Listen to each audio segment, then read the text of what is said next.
Hi guys, welcome back. So today I'm joined by the lovely Greg, and he's going to help me demonstrate Parivrtta Utkatasana, so twisted chair pose. This is a pose we do again and again in class because, it's a great pose because the body is finding symmetry, and when you're working into the twist, it's more accessible to climb into the back from most of the asymmetrical twists that we explore in our asana practice. So Greg's going to come, he's going to stand with his feet parallel to the long edge of the mat, so you get to see his side profile, and then with his feet, big toes together, feet parallel, he's going to begin to bend the knees and sit the thigh bones down and explore Utkatasana. Now, if you're someone with stuff going on in the lower back, you might want to bring your feet slightly apart and you can still explore the twist, but make sure that your knees don't buckle in. If anything, you might want to put a block in between the thighs so that your knees stay right over your second and third toe, so over your ankle bones. Now from here, he's going to start to feel that lift from his pelvis, and he's going to ground his tailbone.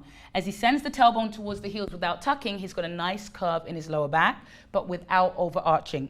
The weight's in the heels, which you guys can see because his toes are nice and light, but yet his mounds, the mounds of his feet are very, very active.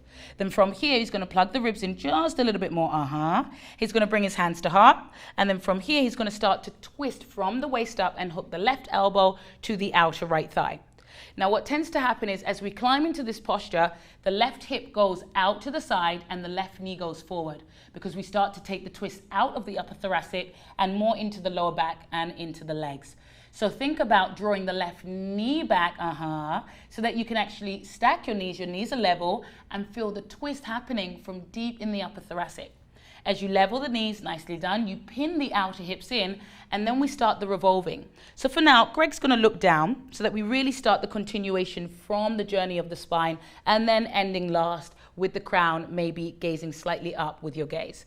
So from here, as he looks down, he's going to relax the trapezius muscles away from his ears. As he twists, he's going to lift his left side waist up. That's nice.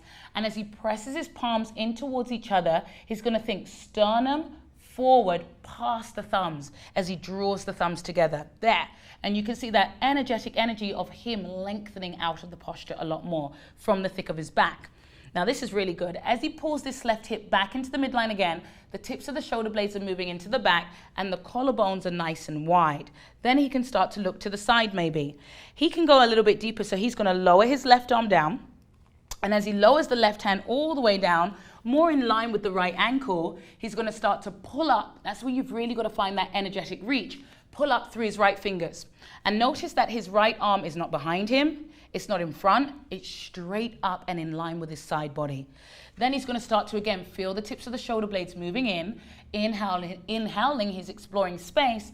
And on the exhale, he's exploring the revolving, pulling his sternum past the crown of his head. Good. Then maybe he'll start to look up and see the right palm, but that's the end result. What tends to happen here is, let's have you look up just for a moment and draw your chin out. This happens. So we do a little bit of twisting from the neck, and that's not good. So think chin slightly in, and the four sides of your neck is being very long. And then he's breathing, you can tell. Now he's going to come back to center, bring his hands to his heart. Good. Pull the sternum forward. There's that nice opening. And then from the belly, he's going to rise all the way up to standing. When you're twisting, make sure that you do the other side. Otherwise, you're going to feel very lopsided. Okay, let's have you take a little child's pose for a moment, Greg.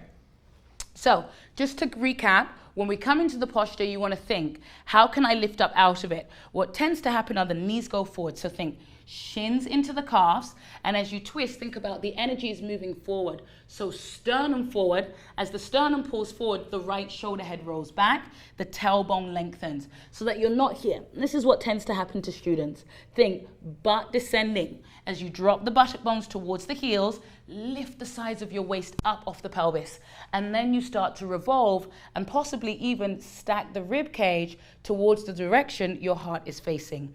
And then you can embellish by reaching your arms up if that really helps you access the twist in your upper thoracic. But if the arms extending crowd your spine, it's better to keep your hands at your heart and work the spreading of the collarbones and the elongation out of the sides of your waist. Remember, twisting is very important because it helps you to find movement of your spine and also take your organs along for the ride of detoxifying. So take your time with it, find your stages. Hope that helps. See you down the yoga road.